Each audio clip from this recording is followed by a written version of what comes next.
to LFFL Prime Time, the fastest 5 minutes in the LFFL universe, although we're going to have to start going for more than 5 minutes. Did last week, probably will this week, definitely will next week. So get you caught up. What happened last week in week 17? Still a couple things up anywhere for week 18, and we'll look at those things as well. We'll start in the original league where once again, my greatest stumbling block in all fantasy sports continues to be my greatest stumbling block in all fantasy sports. Todd with the 145 to 133 win in Super Bowl number 27. This is Todd's win number 4 in the original league, which is now a second place all by himself.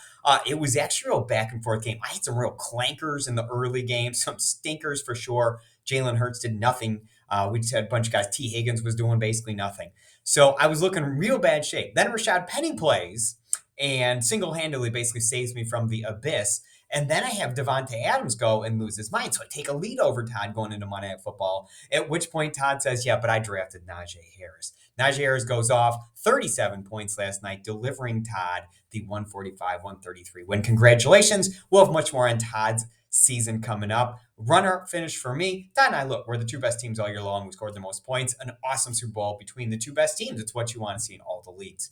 LFFL2, Greg wins the epic battle I'm looking at for weeks now, 88-60. Andy, a solid score, but not enough. Greg has just been on fire at the back end of the season. Greg now moves into solo first place at 12-5. Andy drops to 11-6.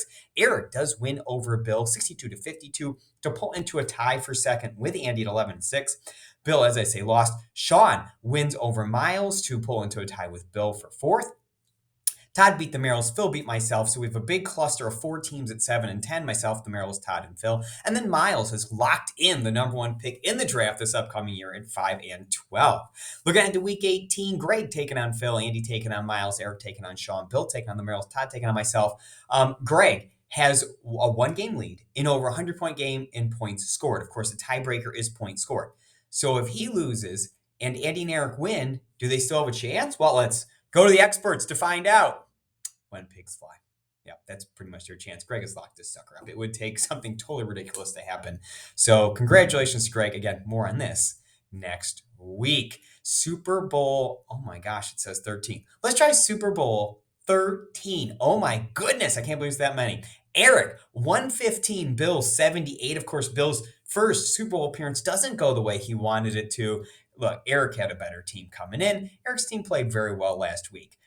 Congratulations to Eric. This is LFFL 3 title number 1. Eric joins Todd, Matt Merrill, myself, and even Ben is the class of 96 to win in this league. Guess all of our years of experience have taught us the value of $1 in the auction league, right? So looks like Phil Kaufman, ironically, has been to 4 Super Bowls in this league. The only class of 96 person hasn't won this league, and that's it. I mean, even throw Ben in there because he's same class of 96, even though he didn't go to Hilton High. So congratulations, Eric, a well-deserved title. And I've worked for years to get this one. A job well done. LFFL 4. I was able to take the week with 155.20 score. My third win on the season. It was actually my 4th straight first or second place finish, which has pushed me to a 2-point lead going into the final week here. Greg came in second. Miles came in third. Eric came in fourth. Not surprising based on the standings this year. Greg, myself, Eric, and Miles have really separated ourselves as top 4 in this league. We're the 4 left. All 4 are still in play for this final week. Look, Miles 104 isn't great, but certainly still a bad week by Gregor, and he can absolutely get there. We're going to have 2 contests in play this week. We're going to have a Saturday contest with the 2 Saturday games and a Sunday full slate contest as normal. Now, I want to say this about the Saturday slate. I have zero idea why the NFL picked the 2 games it picked. The best I can tell, Dallas and Philadelphia have absolutely nothing to play for, and they're the late game on Saturday. Philadelphia just rested their players last year. They weren't even having a reason to rest last year. They weren't even in the playoffs. So I think it's very likely Dallas and Philly basically play no one in that game. So we're going to put in a rule. And even the Kansas City Denver game. Kansas City needs to win, and you have Tennessee to lose to Houston, who absolutely has been playing better recently, right? Could absolutely beat them. I'm not convinced Kansas City plays their players the whole game either. So we're going to put a rule in place.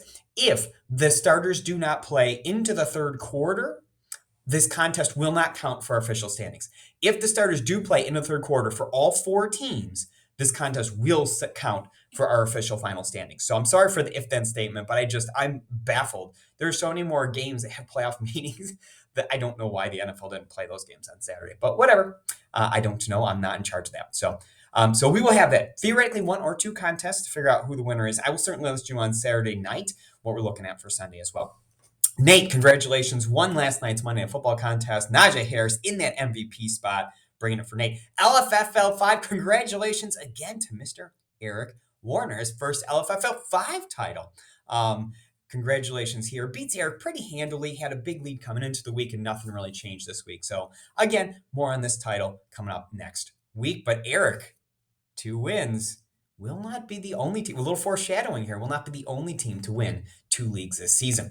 Looking here, your LFFX champion, Slick. Slick's been in the mix, kind of top 5 all year long, but has a great final week here. Overtakes Josh, who has to settle for second place. Josh does win 2 of the individual leagues, wins the February League and the March League, but not enough. Slick jumps in there, second LFFX title, won back in 2019 as well. Solid 4.2 average, finishes no worse than 6th. Doesn't win an individual month, but doesn't finish worse than 6th in any individual league, which is awesome.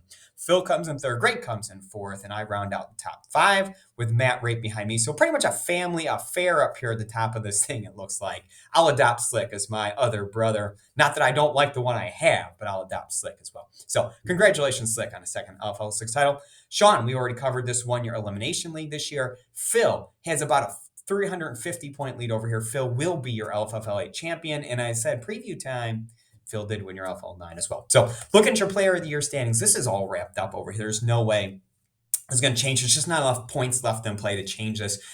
Greg will be your winner, currently sitting at 4.6 average across all the leagues. Josh will come in second place. He's pretty firm in that spot. So congratulations, Josh. A job well done. Great season. I know it didn't turn out the way you wanted in a couple of these leagues, but job well done to finish second.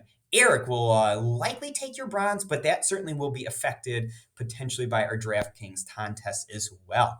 So good luck to everyone in Week 18. It's awesome season so far, but hey, still got one more league to decide. And then, of course, back next week with our end of season extravaganza, your wrap up for your 2021 season. Good luck to everybody this upcoming week, and we'll talk to you next week.